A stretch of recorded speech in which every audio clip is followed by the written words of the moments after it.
Hello दोस्तों, कैसे हैं आप? उम्मीद करता हूँ आप अच्छे होंगे। तो आज हम रिव्यू करने वाले हैं सनातन टेक्सटाइल आईपीओ का। इसकी हम पूरी डिटेल जानकारी आपको देंगे, तो बने रहे वीडियो में अंत तक। और आप लोगों से विनती रहेगी कि हमारे चैनल को जरूर सब्सक्राइब कर लें, क्योंकि आप लोग वीडियो जरूर देखते हैं लेकिन चैनल को सब्सक्राइब नहीं करते हैं। आपका एक सब्सक्रिप्शन मुझे बहुत मोटिवेट करता है, तो आपसे रिक्वेस्ट है कि पहले ही चैनल को सब्सक्राइब कर लें। ठीक है, तो बढ़ते हैं वीडियो की तरफ। ये आईपीओ 19 तारीख को ओपन होगा, 23 तारीख को क्लोज होगा। आईपीओ का जो इशू प्राइस है 305 से 321 का रखा गया है। आईपीओ का लिस्टिंग एनएससी और बीएसई दोनों पे होगा। रिटेल का कोटा 35% रखा गया है, मतलब कंपनी कहीं ना कहीं पिछले 3 साल में प्रॉफिट मेकिंग रही है। आईपीओ का इशू साइज है 550 करोड़ का है। ऑफर फॉर सेल 150 करोड़ है। फ्रेश इशू 400 करोड़ का है। फेस वैल्यू 10 रुपये का है। प्रमोटर की होल्डिंग 100% है, और अब कितना होल्डिंग डायलूट होगा वो आपको पता चल जाएगा बाद में।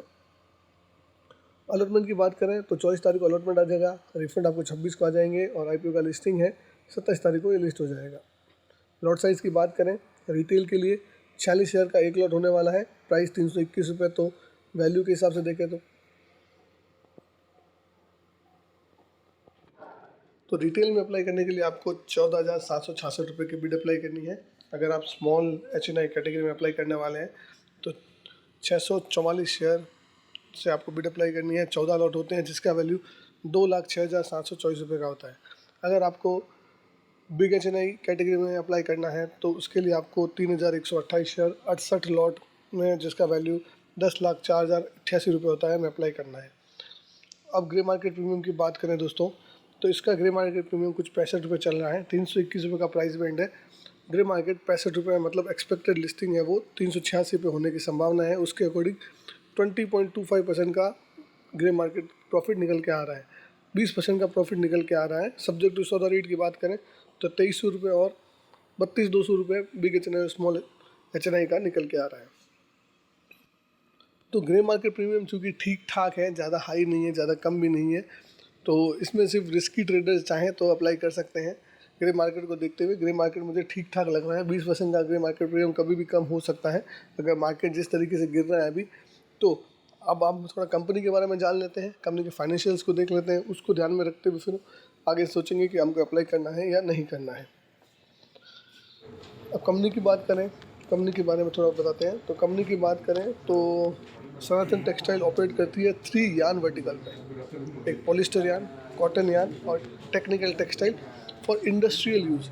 तो इनका जो भी पॉलिस्टर यार्न है वो पूरा इंडस्ट्री में यूज़ होता है। यार्न बनाती है, यार्न बना के आगे बेचती है। यार्न से क्या है, कपड़े बनते हैं, बहुत सारी चीज़ें बनती हैं। तो ये 3 तरह के यार्न में काम करती है: पॉलिस्टर यार्न, कॉटन यार्न और टेक्निकल टेक्सटाइल, जो कि इंडस्ट्रियल यूज़ में आता है। करंटली कंपनी का है 1.7% मार्केट शेयर है टेक्सटाइल सेगमेंट में। तो कंपनी के पास 1.7% मार्केट शेयर है टोटल टेक्सटाइल सेगमेंट का। एज ऑन 30 सितंबर 2024 company total 3200 variety of yarn product करती हैं और 4500 SKUs बनाती है। Company also has many value added products such as dope dyed, superfine, micro functions. वो भी कंपनी थोड़े एंसिलरी काम भी करती है। अगर इसकी मैन्युफैक्चरिंग फैसिलिटी की बात करें तो कहाँ पर है, सिलवासा में है, जिसकी install capacity 2,23,750 metric tonne per annum है। और इनके कस्टमर्स की बात करी जाए तो Welspun India, Welspun industries, GM fabric private limited, Premco global, creative garments, Banswara synthetic etcetera, जो इसकी की क्लाइंट्स हैं जिनको ये मेजरली माल बेचती हैं। कंपनी जो है अपने प्रोडक्ट को डोमेस्टिकली भी सेल करती है और इंटरनेशनली भी सेल्स करती है।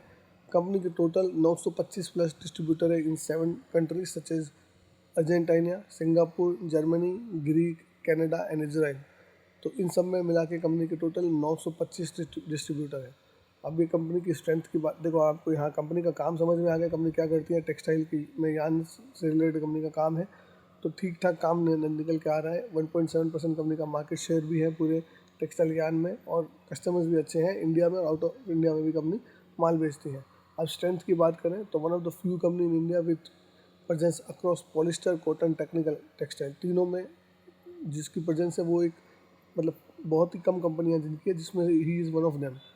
Focus on the new product development through process innovation, strategically located है और fully integrated yarn manufacturing plant है। पूरा यार्न पे फोकस करती है, स्ट्रैटेजिकली लोकेटेड है।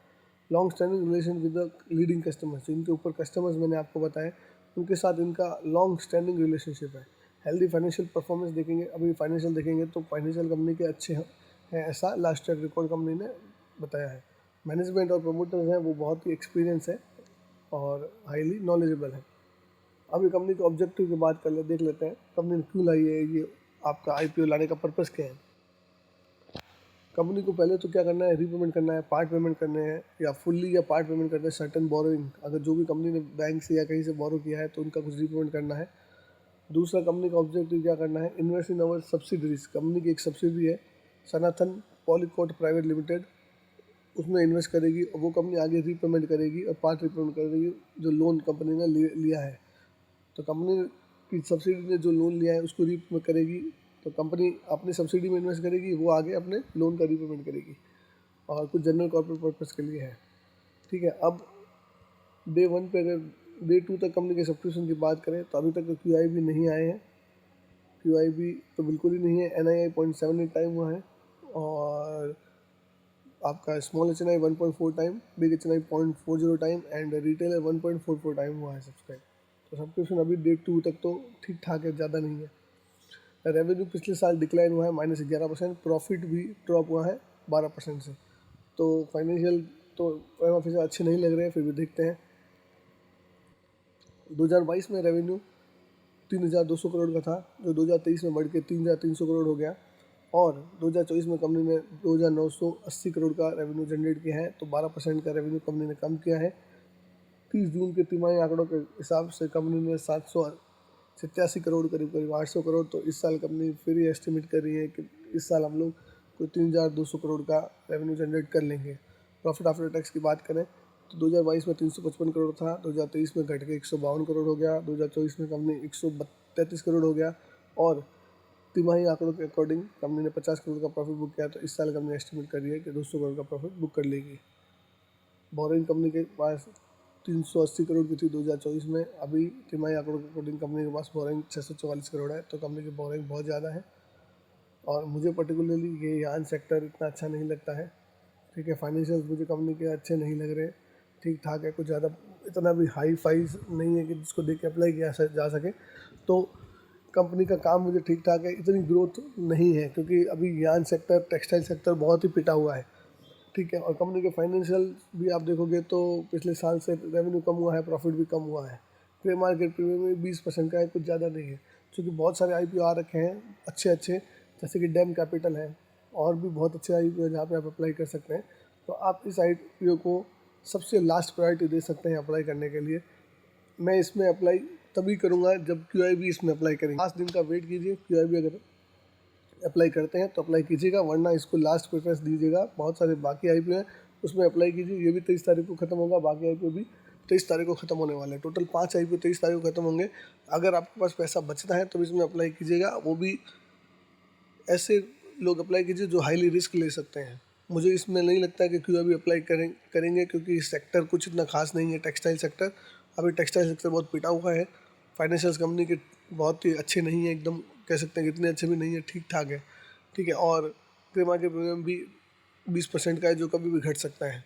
और ग्रे मार्केट की बात करें, जो पंटर है, दलाल है, वहाँ भी इसमें कोई ट्रेडिंग हो नहीं रही है, तो कोई भाव नहीं है, कोई ट्रेडिंग नहीं है। इसका मतलब कि लोगों को पता है कहीं ना कहीं ये कंपनी अच्छी नहीं है, तो आप इसको अवॉइड करके चलिए। मैं तो इसको अवॉइड करूँगा, अप्लाई नहीं करूँगा, तभी करूँगा जब इसमें लास्ट डे में QIB आएंगे। आप क्या करेंगे हमें कमेंट करके बताइए और हमारे चैनल को सब्सक्राइब कर लीजिए इस तरीके की जानकारी के लिए।